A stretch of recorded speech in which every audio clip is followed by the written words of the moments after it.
got to sit in the front row, people, because otherwise it's going to shout loud. It's good for broadcasting. It's microphone. I'll be meant to sit in the back. To project. Throw your voice. Yes, to project. The forward chairs are just for show. The worst of the back. You need to look like there's people in the back. Otherwise, everyone knows that you're sitting in the back. Great. Well, thanks everyone for coming. We're gonna get straight into it. So this is the first business presentation. Actually, it's the second. I made a presentation in 2020 of this of Gold Standard before I even knew what it was. So I was probably premature, but this act of faith, what we call it. So here's the second presentation for Gold Standard. So yeah, essentially, Gold Standard is a company that's been registered under the name Gold Standard Digital Pty Limited. That's we trade as Gold Standard. And the vision of Gold Standard is to bring meaning to the data of every life, because every life is precious, to help people reach toward God-given potential. So let's talk a bit about data. The value of data is not in the data itself, but it's actually in the meaning that you can derive from the data. So this is the doorpost to our garage, and on it are two items of data. The first is my daughter's height in 2019, and so we did that sort of spontaneously, and then in 2020 she came to me very concerned, and she said, "Dad, I'm not growing." And I said, "Sure you are, you're definitely growing." She said, "No doubt, you don't understand. This is serious, I'm not growing." So I was unable to convince her from first principles, so I had to take it to the doorpost, and we had to remeasure it. And so I remeasured her, and we stood back, examined the data, and she was satisfied now that she was growing by seeing the two sets of data compared to each other in time. So I want to take it a bit further, and I want to plot those two pieces of data onto a population chart of heights. So this is a stature for age and weight for age chart, and if you plot those two heights onto the chart, so you don't only get the reassurance that she is growing, but you also find out that she's growing at the correct velocity. So that's another piece of meaning that you get from the data. But there's a third meaning that you can get from the data, and that is that she is tall for her age. So now compared to the heights of the rest of the population, you can see that she takes after her dad. So the value of data is in the meaning of the data, but often the meaning is hidden, and you have to uncover it, and you have to interpret it, and you have to communicate it. So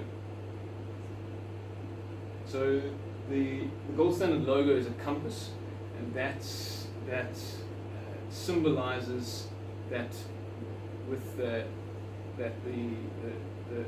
vision of Gold Standard is to bring meaning out of people's data, and so guide them in life and in health.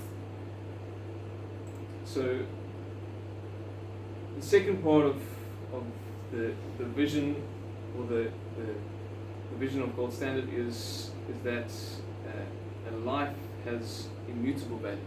So does anyone have a banknote here? I don't. So that's why I'm asking. So thanks. So Alan's just invested 100 Rand into Gold Standard. Jokes. Okay, so how much is this worth? Right. Okay, it's 100 Rand. Okay, so if I crumple it up,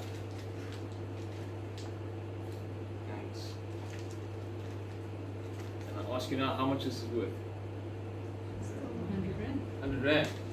Okay, if I step on it and I make it a bit dirty, how much is it worth now? 100 Rand. So the value of this note is not in its condition. The value of the note is determined in something else outside of the note, and that is the value that people carry. Their value is not determined by their condition, whether they are broken physically, whether they are morally dirty, whether they are disabled. It doesn't change their value, and so that's one of the fundamental values behind this company, is that people are valuable, and the word immutable means unchanging, so it doesn't change through time. Okay. If you're OCD about your notes, I'm sorry. You can spend that one. Iron it later. Spend that one first. All right. So that is one of the meanings behind the word gold standard. So the gold standard was a system where gold, there was a fixed price for gold, and the currency that was used was on the gold standard, meaning that it was represented by gold, and so it didn't change. It's the gold standard. It doesn't change. It's the reference point, and so the value of people is determined largely by the fact that they're made in God's image, and so that's the reference point. That doesn't change. Therefore, the value of people doesn't change. So let's move on to the product. Okay, so that's the vision behind Gold Standard. What's the product? So it's actually two products, but the first is a free-to-use, secure but shareable, web-based electronic health record. The second is Gold Chain, which I haven't introduced yet, but ta-da! It's a blockchain token, each representing a small profit share in Gold Standard PDY. So those are the two products that make up this company. So in isolation, those two products are not so unique. They both exist. They both are being used, and they both have a use case in society. But together, they form a never before seen idea. So as far as I know, and research I've done, this doesn't exist. An electronic health record that is linked to a blockchain token represents ownership in the company. So the potential for this company is undefined because it's the first of its kind, So it's, you know, the possibilities are endless.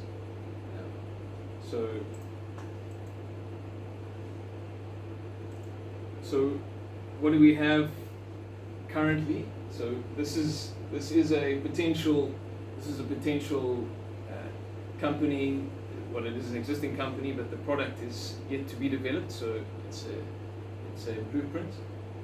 What do we have in hand? We have a functional Excel-based clinical electronic health record form. So I'm going to show you that in a sec. And then we also have data. So at the practice, my medical practice, we have 20 gigabytes of 6 years of clinical records, involving about 8,000 healthcare users, not all of whom are patients, but on the database is 8,000 people. So we've got a front end form, and we've got a database. So that's what we have in hand right now. I'm just going to turn this because it's supposed to be on this side. Alright, so I'm going to show you the form. So I started developing this in 2014, 2015. It was a stop presenting.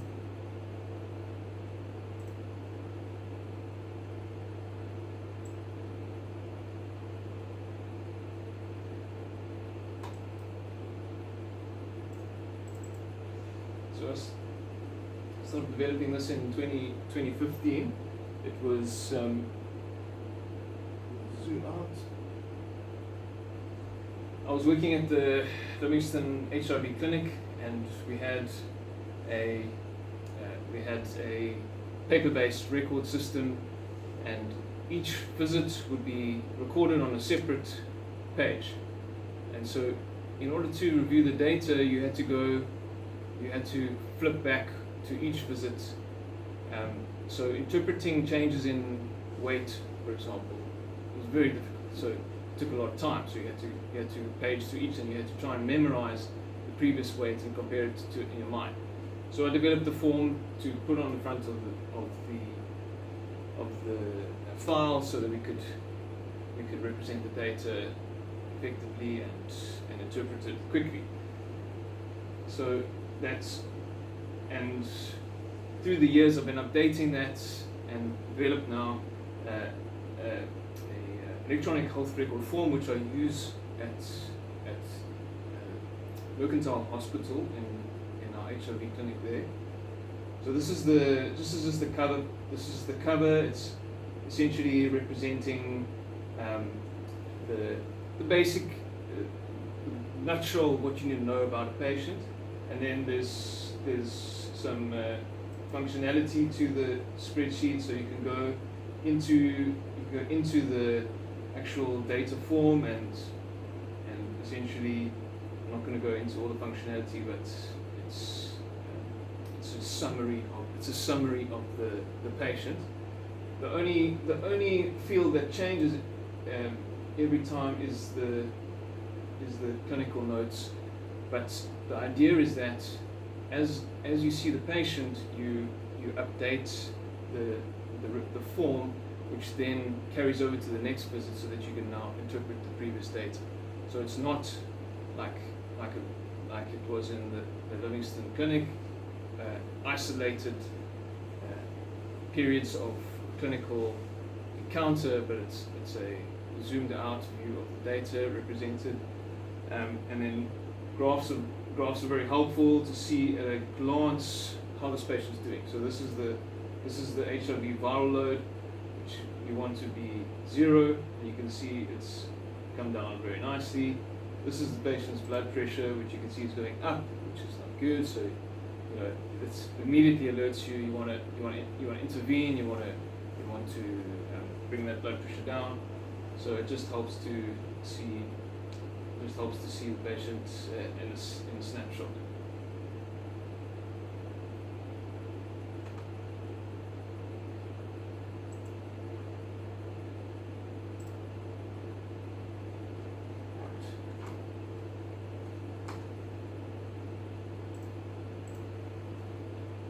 Right, so talking about developments, so we obviously can't use an Excel spreadsheet as the product, so we've got to develop it further. So the options that we have currently are the low cost, medium cost, and the high cost options. So the high cost is not necessarily better, but this is just what we have currently. So the low cost option is to proceed on to translate the Excel spreadsheet into an app using Microsoft Power Apps and the Microsoft Dataverse. That application is user friendly for non-coders, and so the plan is for myself with some other help and team is to just translate that Excel spreadsheet using Power Apps and create an app that can go online, and we can start piloting it at the practice. So it's a low cost option. We obviously just require some time capital and so on. The medium cost, we do have some relationships with other developers. But not to go into the detail, but essentially refurbishing an existing back-end system and connecting it to the front end Excel system. So that's using someone else's system. And then the high cost is the traditional development route, starting from scratch. Going to development company, going that route. So those are the three options that we have. That will obviously a lot will depend on what the funding does. So what funding happens or what funding is available. Right. So then let's move on to Gold Chain. So the profits of Gold Standard's digital will be tokenized through blockchain technology by a third-party company specializing in the tokenization of assets. So these tokens will be linked to the electronic health record, creating a financial ecosystem, enabling reward pathways and incentives for the healthcare providers and the healthcare users. So there'll be rewards on both sides, and then also creating a token that can be sold to raise capital. So the same token will also be sold, in the markets.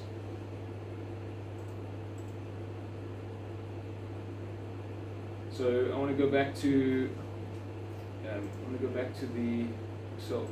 the form. So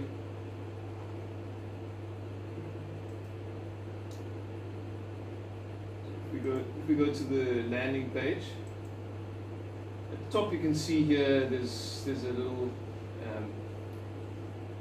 it's an indicator of gold chain here. So the idea is that this would be a doctor's view. So the doctor would be using the system. They would see how much gold chain they have on their profile.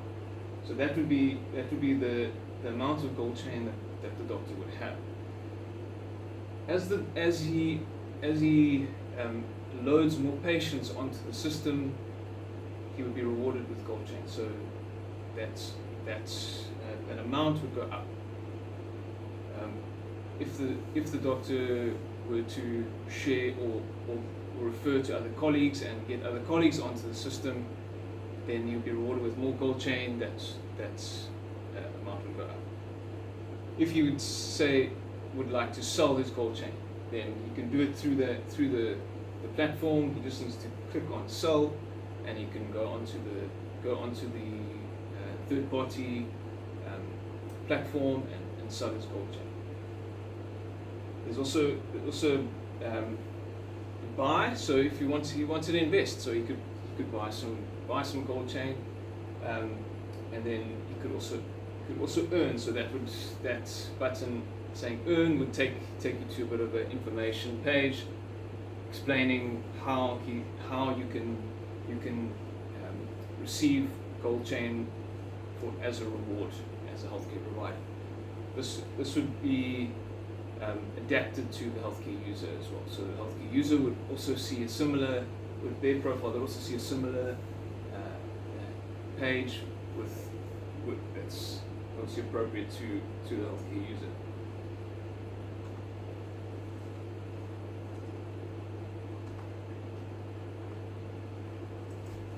Okay, so I'm just going to give you a nutshell version of what a blockchain is. So, and it's the basis for tokenization technology. So, blockchain essentially is a way of storing data. It's the most secure way that's been invented up to now. Besides, obviously, putting in a vault. So it's the main use case for blockchain is Bitcoin currency. That's as far as I know, that's where it was invented. So you have new data that you want to record. So new data is entered into the blockchain. For example, a sale. So you want to record a sale of cryptocurrency. So a blockchain is created to record that sale. Okay, we're not going to go into who creates that and who gets to create that. So that's a bit more detail. We could go into another time. But the blockchain is created. Now that block is now added as a new piece of data onto the current blockchain. So it's created, it's a sale. We want to record it. It is then broadcast to nodes. So someone creates the block, and then nodes get informed. This is a new block. Once we're going to create a new block, the nodes then assess the block. Does it meet all the requirements? Is it a genuine block? Is it legitimate? And then the nodes approve it. And then that block is then added to the blockchain, and then you then have a new blockchain. So it's a new piece of it's a new you could say set of data. Once that new blockchain is created, it is then broadcast to all the computers on the blockchain network. So that not just the nodes, it's now accepted as the new blockchain, and it has an extra block attached to it. So if someone were to try and change that block, the copy of the legitimate blockchain is now been distributed to the whole network. So now, if someone were to try and change the block, it would be immediately recognized. Okay, that block is wrong. It doesn't match the block, the accepted consensus that this is the blockchain. So it's consensus based, and it's decentralized. So there's no one authority saying this is the set of data. This is what it looks like. For example, a bank would say, this is our ledger. We will say how much money you have, and so they control the ledger. Whereas in a blockchain, the ledger is decentralized and is controlled by consensus. So it's essentially digital truth. It can't be changed. There's some cases that are argued where it can be changed, but we won't go into that. That's essentially uncommon, but it can happen. So it's not 100% digital truth, but it is the closest that we've come. Some people even say it's immutable, but you can argue that. All right, so what is tokenization? Okay, so now I've talked about what a blockchain is. What's tokenization? Well, tokenization is a utilization of blockchain technology, but it's not an adaptation, but essentially it's an offshoot. So what tokenization does is it uses an existing blockchain. So it's kind of like building on the foundation of the technology of a blockchain to create something that is secure, but is distributed. So everybody has the same copy, but nobody can change it. So tokenization is being done to using blockchain, creating a unit of currency, or that can designate ownership that is secure, that is transferable. So you can take it from one person, give it to another person, somebody can sell it, and it remains traceable, but it's secure. So tokenization is happening in all industries. It's arts, antiques, land, technology, minerals, mining, real estate, and agriculture. Good thing in land, I love it. So that's fairly new. It's not new, but it's fairly new, and it's disrupting security space, securities. So shares, it's disrupting that space because now it's becoming, essentially, it's making the JSE obsolete. If you follow the progression.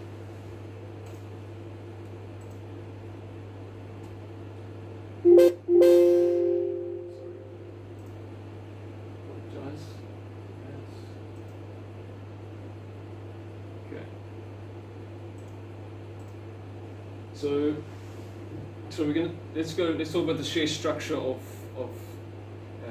Gold Standard. So Sarah and I are the sole directors of Gold Standard, and we each have 50% of equity. So as directors, we are going to formally relinquish 100% of the profit shares.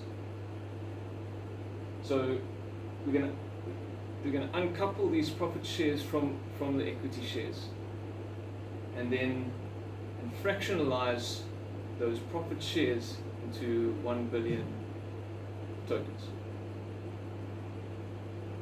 Okay, that's the vision, that's the plan. So why are we going to do this? Well, firstly, it's the long-term vision of this company. So if I was just talking to Mark the other night. In the UK, there is about 20 years, it was 20 years ago. 20 years ago in the UK, they already had a centralized electronic health record. We're 2 decades down the line, we still don't have it. And we've probably had the technology since that time, maybe slightly afterwards. So we've had the technology, but 2 decades down the line, we still don't have a centralized health record, which arguably is integral to continuity of care. It's integral to health. So why don't we have it? And I believe that the answer is that we live in a capitalist economy, and so the incentives for industry and business are profit driven. and that has impeded the progress of a centralized record because of the power of data. With power comes money. So I'm going to give you an example.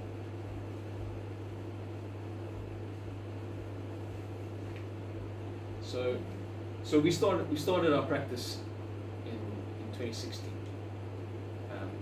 and currently have about 8,000 people on our database. Not all of whom are patients, so that means that not all have data, but we've got their phone numbers. So we've collected 20 gigabytes, over 20 gigabytes of data, and that's including reports, PDFs, blood results, clinical notes, mail. So, and it's all on the stick. So six years of clinical data, and it's probably only taking up 20% of this. So that is power. To be able to put that much information on the stick, that's power. And that power is obviously creating corruption. So the vision of Gold Standard is to democratize this healthcare record. And so we are going to put it in the hands of the people. Put it in the hands of the healthcare providers. We're going to put it in the hands of the healthcare users. And it's going to be a democratic company, not democratic, but it's going to be consensus led. The first representation of that is the fact that I don't have full control of the company. So I can't do anything without consensus. I'm sorry. And we will, as we grow the leadership team, it will be consensus led. So any directors that come onto directorship will have an equal share. So we'll all have equal share of the company. So, but there won't be any profit share attached to the equity. All the profit share will go towards powering the gold chain token. So the long-term vision is to change healthcare and ultimately change health in this country and hopefully, God willing, the continent.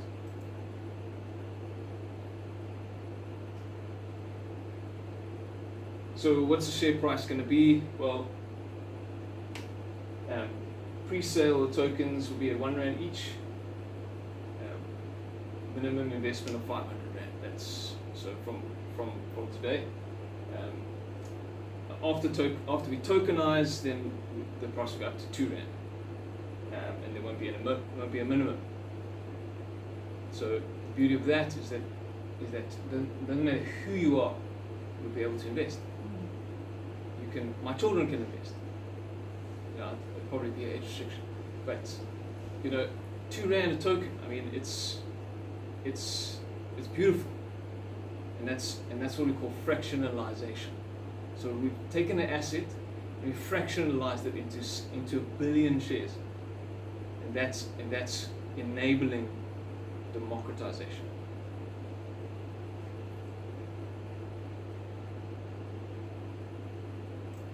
So just to go a bit into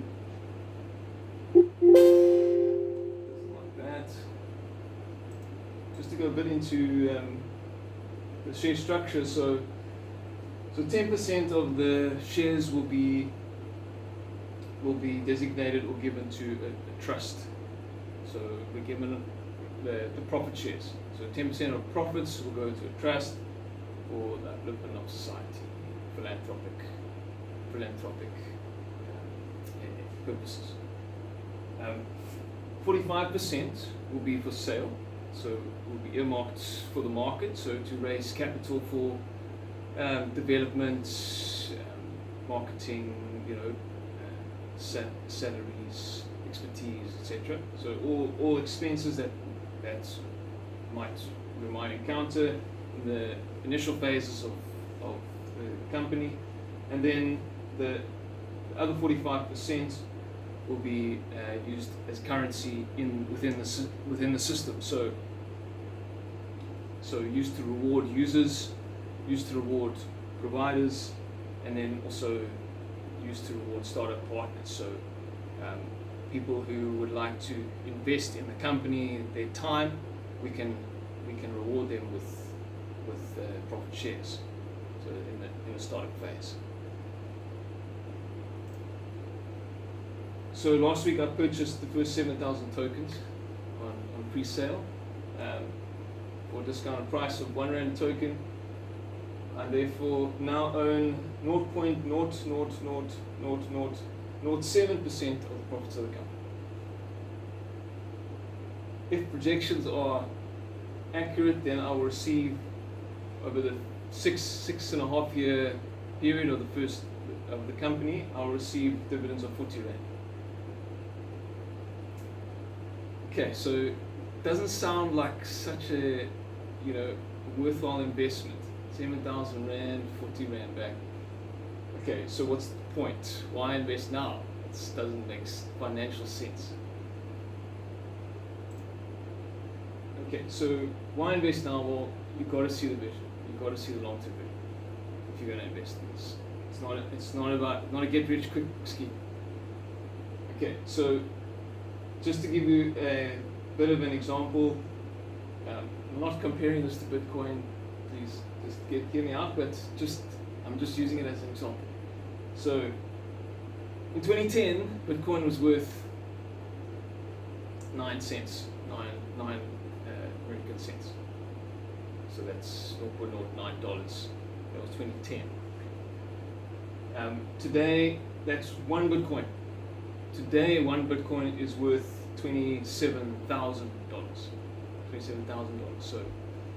So if you bought one Bitcoin then for 9 cents, then you would be a multi-millionaire. One Bitcoin. I listened to a audiobook about a guy who actually bought Bitcoin back in the day, like around here. He bought Bitcoin, but it was such a peripheral investment that he actually lost his laptop that he had his private keys on for the Bitcoin. So he lost his Bitcoin. The laptop, he says, is gone. I don't know if it's stolen or not. But you see, so even the people that are investing in it were kind of hedging their bets. But if I people that were selling Bitcoin probably had quite a hard time back in 2010, because it is a new idea. It didn't exist, and so that's kind of how I feel at the moment. I feel a bit like Noah, saying, okay guys, come on, let's do this thing here, but you got to see the vision. So that's one element. But there's other elements to it. So it's not just about finance. It's not just about return on investment via profits. It's also about involvement in the project. So early investors will have the opportunity to be involved in the software piloting of the EHR, and therefore they'll earn gold chain tokens for gold standard interaction and sharing and usage. So you can, as an investor, you have the opportunity to grow your investment by just sharing the data, by telling friends. So there are other opportunities to grow your investment. Secondly, this is a form of ownership. So it's a form of ownership over your data. Right now, your healthcare data is sitting in some silo somewhere. And that company, I can tell you now, is using your healthcare data to make profit. And so you own the data. Well, the law says you own the data, but someone else is driving your data. So it's like saying, okay, this car is yours, but I'm going to park it in my garage. And whenever you want, you can come and use it. But it's got to stay in my garage. Do you really own that car? Not really. Partially. You partially own the car. You have to get some legal aid to get your car out. So that's kind of how it is getting medical records. You go to the doctor, you say, "Can I please have my medical records?" So they say, "Sure." They give you your blood results. "No, I want my medical records." "Sorry, you can't have your records." Okay, so you got to go to a lawyer to get a letter to go get your medical records. Okay, why is that? Well, those records are built on the blood, sweat, and tears of that doctor. That's trying to build his practice up over time. He's struggling financially, and now you want to take his intellectual property away from him. Okay, maybe it's not his intellectual property, but there is an argument to that. So this is one of the reasons, another reason why the centralized electronic health record does not exist is because doctors are profit driven. This is not talking about the public health system, this is talking about the private healthcare system. So try selling this to the doctor. Okay, I want to put your health records online. So we're gonna take your health records, we're gonna put them online, and they're gonna be free shareable by the patient, so the patient can share them with any other professional. They can take the record with them. They can even revoke your access to that record. How about it? It's not going to fly. It's not going to fly. So that's where Gold Chain comes in. We say to the doctor, we want you to put your health records online. We're going to financially reward you for that. You don't even have to buy it. You're going to save money by using a free electronic health record. There will be added tools, clinical tools that will be paid for. So you can have, there's extra stuff there that you will have to pay for, but the basic functionality will be free if that's all you want. Scripting, note taking, etc. And the more data you load, the more Gold Chain you'll receive. Maybe they'll buy into it. It's a much better chance. And then lastly, just why invest now? Well, because you want to change the world. Play a part in the disruption. So if you want to know more, if you're not immediately convinced, then there will be a business plan that will be available soon with some more detail on marketing strategy, financial projections, etc. So that will be available to be announced. If you want to invest right now, if you're convinced, then just contact me for the company bank details, and do an EFT with the name, and then Gold Chain pre-sale, and we'll know. You'll receive a profit share certificate. In the meantime, until we tokenize, then your shares will be converted and transferred into your wallet, and then you'll get your real tokens. Those tokens, will be your digital share certificate. So your tokens will be used to determine your dividends, but you can also sell your tokens on the platform. The tokens potentially will be tradable for other cryptocurrency.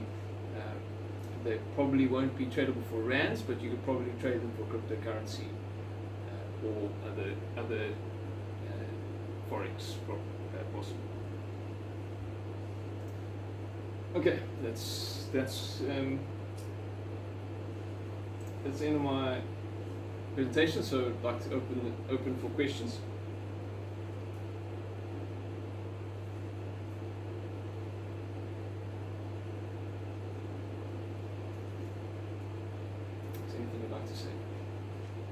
Yeah, I think just as I've been thinking about gold standard and just this kind of ownership model, specifically this evening, I think one of the big things that's kind of struck me tonight is just,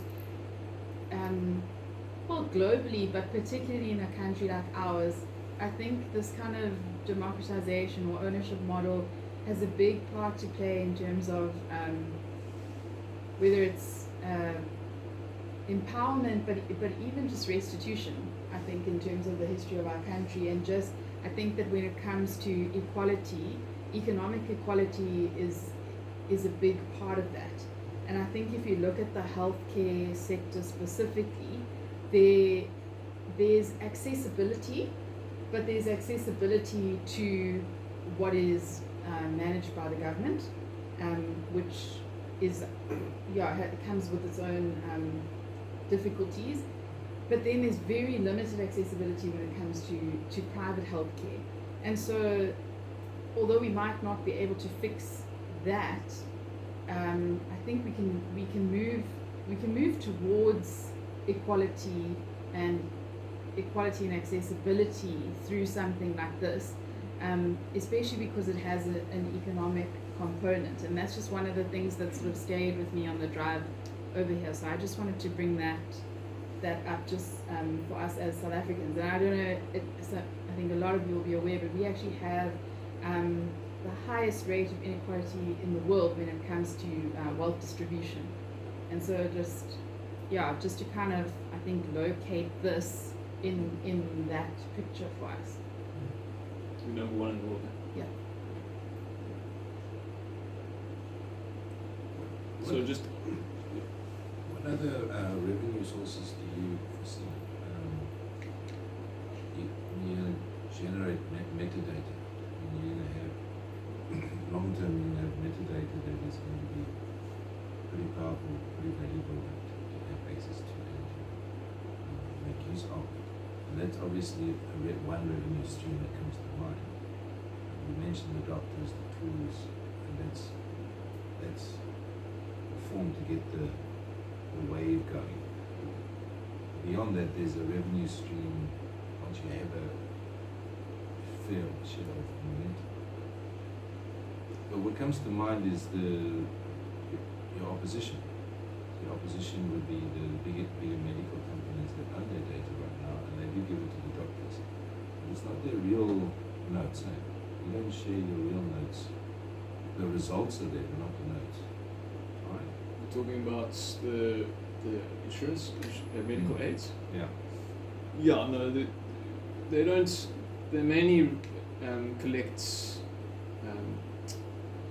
of billing, mainly collect billing data, so like ICD-10 codes, sort of economic data. So how much is the GP spending? How expensive is the GP in terms of blood tests he orders, and then the blood results. So the medical aids, they get access to the patient's blood results. It's all sort of in vaults. So technically, the medical aid doesn't have access to those results. Like it's kind of goes via the medical aid to the doctor. So there are things in place that the medical aid can't just pull that up. You've got to request access to it. So there is POPI compliance there, but yeah. So I think the metadata is probably the future of the future income stream.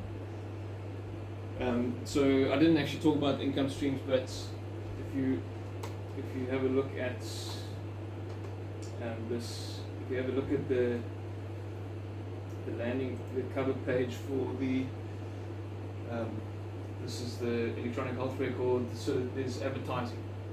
So that's going to be probably the first income stream that would be significant is advertising, because you can advertise immediately to the users. That you can sell advertising rights before you even advertise. So you can go with a concept, and you can say, this is our app. These are our users. We're gonna sell you. So if you want to buy this banner, it's £2 a view. If you want to buy that banner, it's 50 cents a view. You know what I mean? So that's probably going to be the main income stream initially. Added to that, it's the tools, clinical data tools, like the nice to have calculators, all that I've developed, and then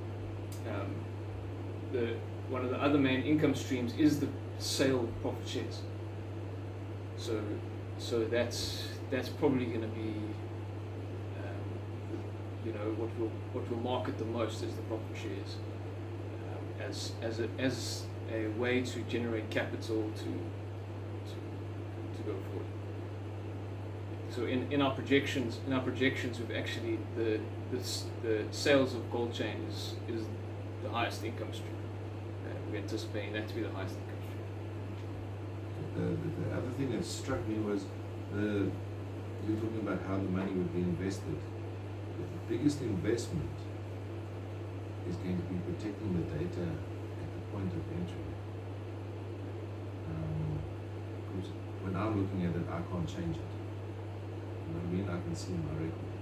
As a doctor, you've got access to the system. You're writing. Yeah. So that's hardware, that's software, that's security ware. So you can't allow anybody just to plug in. So that will, I think, it will probably require a significant amount of investment as security. But from the compliance perspective, effectively, you're giving somebody a key to the door, and your name's on the door. Yeah. Protect their data. So the patient will control that. So they will hold the key, and the doctor will be given the rights to write the record. However, the patient will also be able to update the record. So you'll have what you call role-based access. So the patient will log in as a patient or user. They'll be a healthcare user.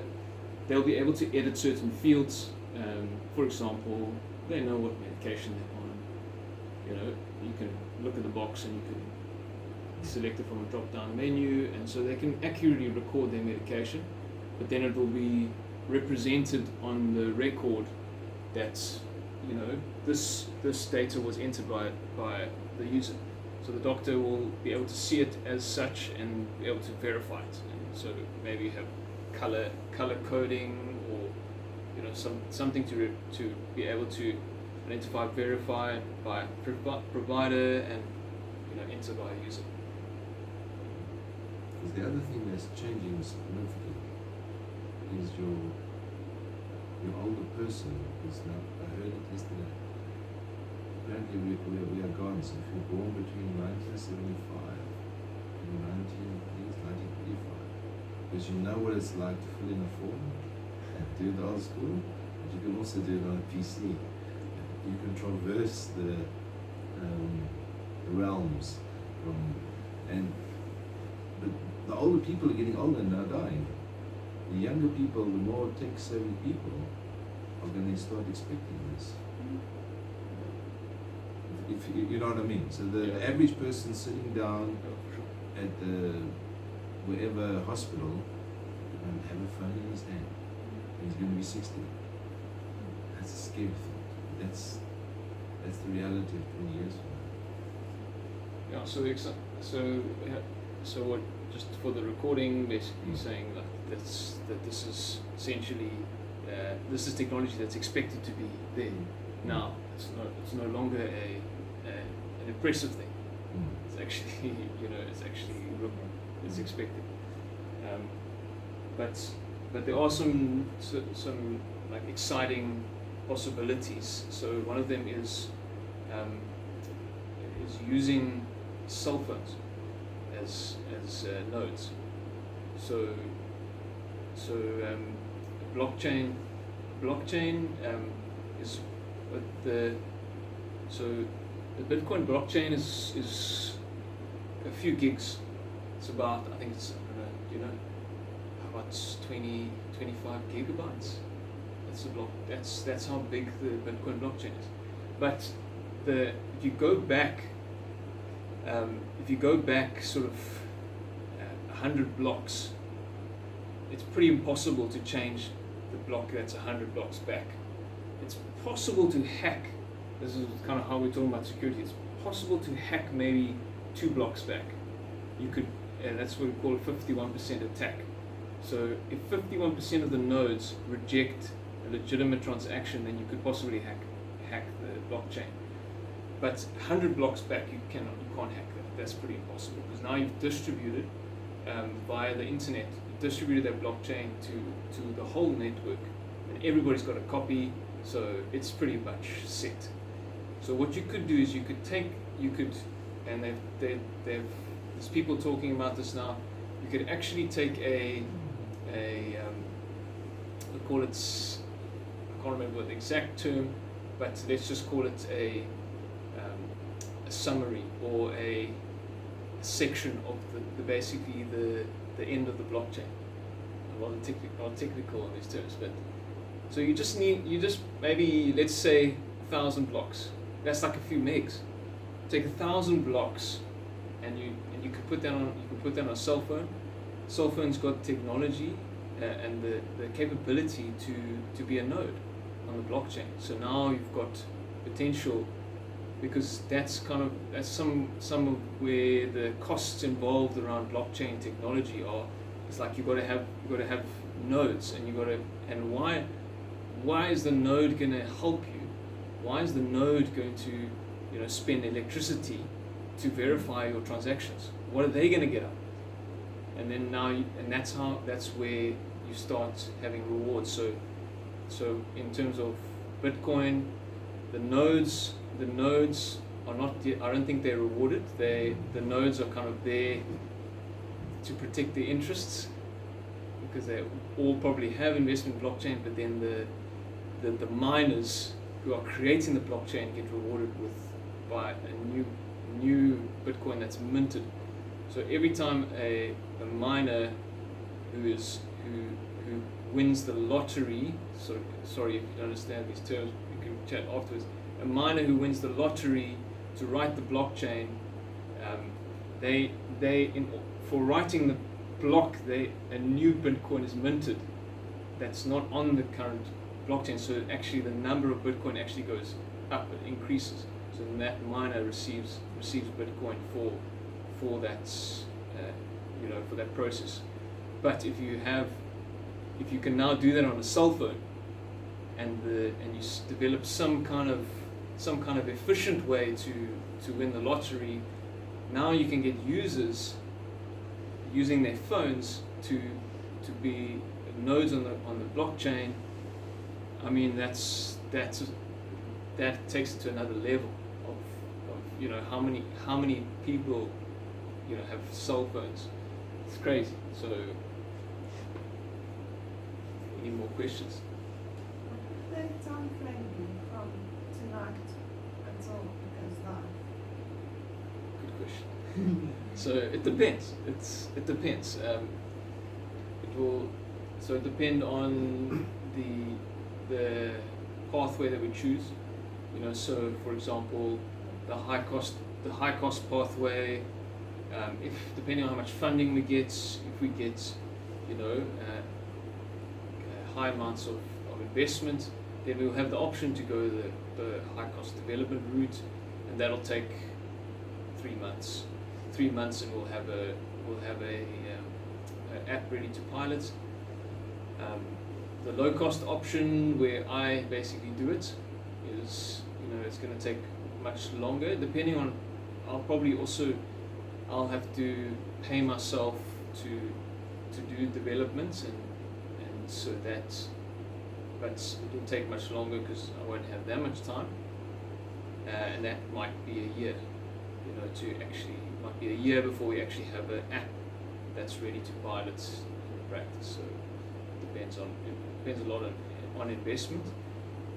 if we do get, if we do get a lot of investments, we might not necessarily choose the quick route on that, because piloting requires bug fixing. It requires, you know, going back to the drawing board, and if the software was written, you know, at a software company, it does make it a bit difficult now to sort of go back to the drawing board. Whereas if I wrote the software with the help of some, you know, technical people, then we could immediately, you know, we could steer the ship could steer the ship easier. So we're looking at. I sort of spitballing came up with the period to market. So this is now we're going public, you know, so it's multiple practices, it's multiple cities. My figure was 7 years. So to full market release, 7 years. But that would be with it being used Yeah. at various levels, increasingly over that time. So that's you know, that's multiple phases, piloting, you know, revisions, beta testing, where we do release it into the market, but it's a beta version, so there's a limited release. So yes. What's your idea of investments in Okay, can you What's your dream? explain what you mean by that? What do you, what would be the ideal for you? Would you like somebody to invest? So target wise. Yeah. So we have some investment targets. So the first phase is aimed at tokenization.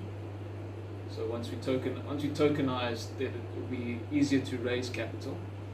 Tokenization, well, with the company that we're looking at, we haven't signed anything yet, but the company we're looking at, tokenization will cost us $15,000 for onboarding.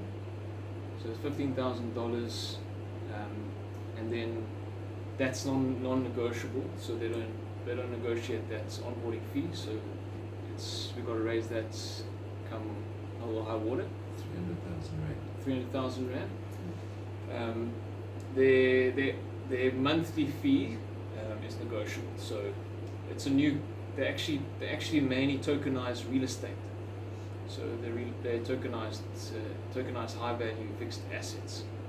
So they haven't tokenized profit shares in this digital startup before. So you know they're willing to negotiate on that, but you know it can be anything from $5,000 a month to, you know, that's probably max $5,000 a month.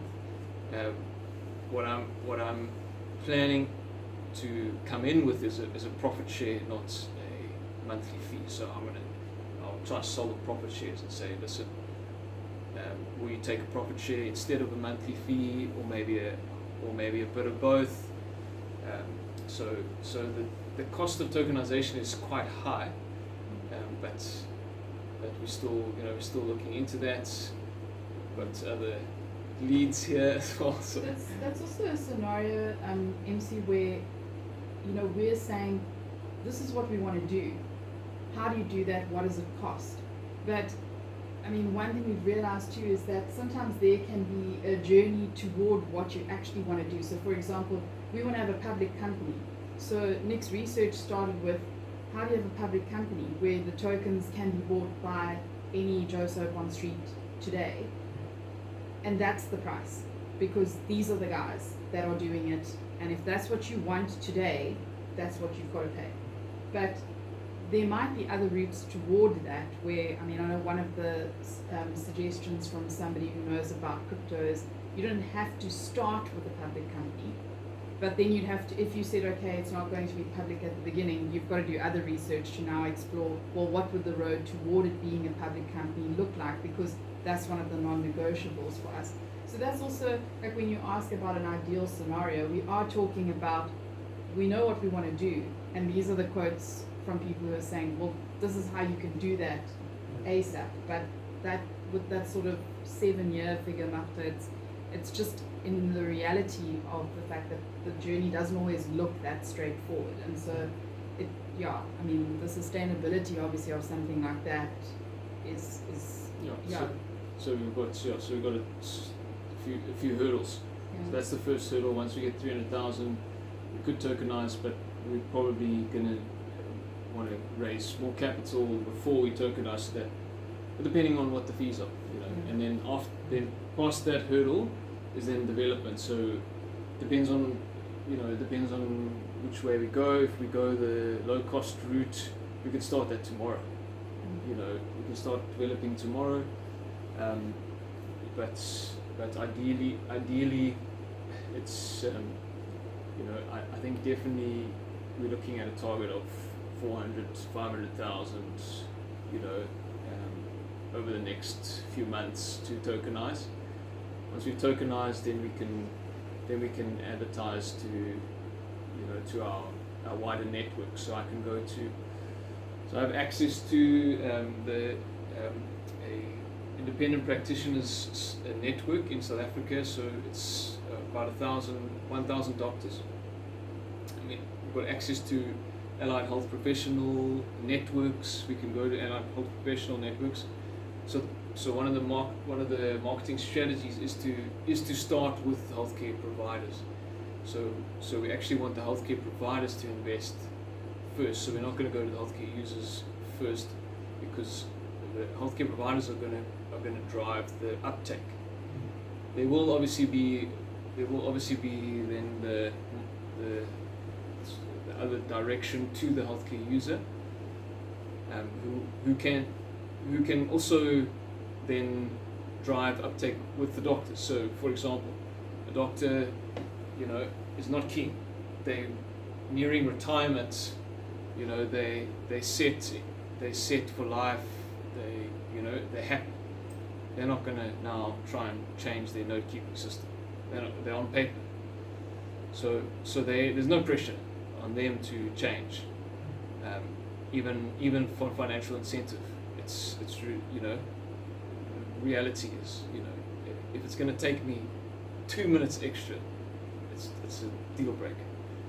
But if a patient, that doctor who's set in his ways, if a patient comes to that doctor and says, "Doc, I've got an online health record. Can you update it for me?" He's got to be quite, stubborn to say, "Do it yourself." So there's pressure from both. Can be pressure from both sides. Obviously, the healthcare provider is a much better strategy because they've got databases.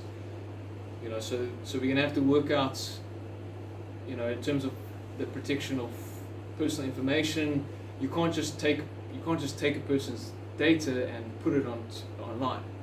You've got to get consent, unless that data is secure, very secure. So for example, in the Microsoft Dataverse, in order to access data, you have to log in with your Microsoft account to access that data. So there's a trail. So anybody who logs in, it gets recorded. This person logged in, that they retrieved that data. So it could possibly be it could be possible to transfer a whole lot of patient data into the Microsoft servers, and then develop an app from there where my patient can give me remote access to then pull their records. So it can happen quite seamlessly and automatically. So you can have an automatic uptake. So in other words, loading all my patients onto the system in one go. All they have to do is receive a notification. They get to give consent and say, yes, I want you to access my record. So I'll have to have some kind of consent process, but it could all be set up already. It just requires access, consent. So, for instance, if you have a GP practice that just use paper, so there's lots of files, that info, all the history, will that be transferred to this? No. So it's going to be a clean start. Yeah. So, use history. So the question was, a doctor who's on paper notes, will they be able to transfer their paper notes? There's some software that can read, but doctor's handwriting is probably. I don't think there's any software out there that can Well, that that can is crack. also be a problem, but it's the actual history. It's your additional revenue stream. Mm-hmm.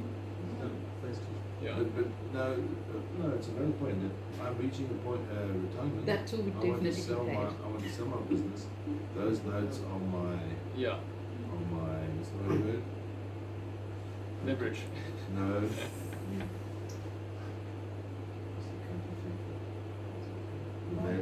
The value, goodwill. It's your goodwill in your practice that you're selling. Yeah.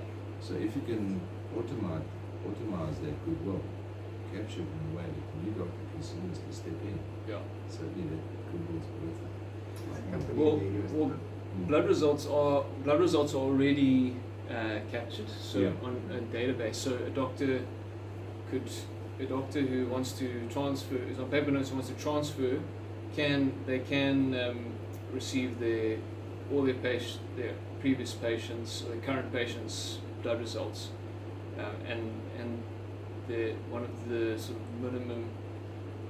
minimum viable products that I have in mind is some artificial intelligence, not artificial intelligence, but essentially data organization. So, for example, the blood results get divided into past 3 years and then before, and then your past 3-year blood results, all abnormal results are identified from the database and are problem listed.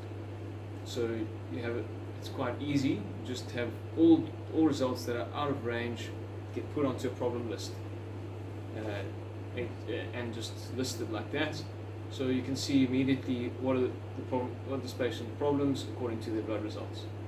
So you can have some automatic upload even on paper, but the other tool can be scripting. So a doctor could stay on paper notes and then use the system to script, which is quite nice because you get to repeat the script. You don't have to.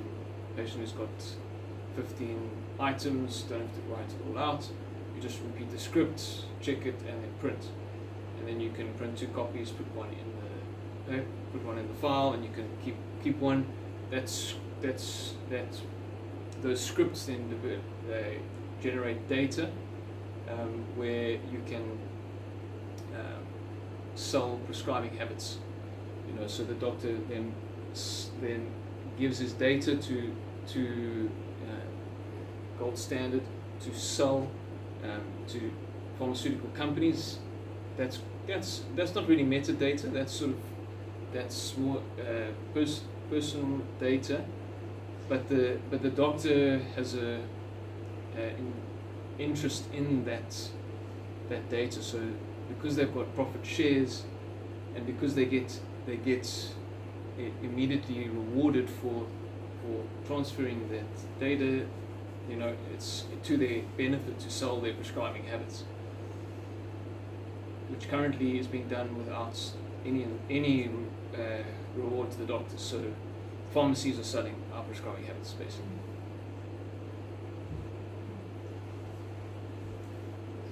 anyone underwriting or additional investments. So it's I'm putting in $100,000. Yes, I have to use a limited organization. I have crippling financial circumstances and need my $100,000 back. I want to sell my tokens. Someone's going to buy them. Who's buying them? Good question. I haven't thought about that. So, Which I presume is applicable to any form of crypto. What's applicable to any listing. So it's one Yeah. benefit of JSE is you always have an underwriter. So whoever you issue UH just went out and issued 1.2 billion worth of shares. They have underwriters who say even if the public aren't willing to buy, Yeah. they have two big institutional investors who will buy and will take it.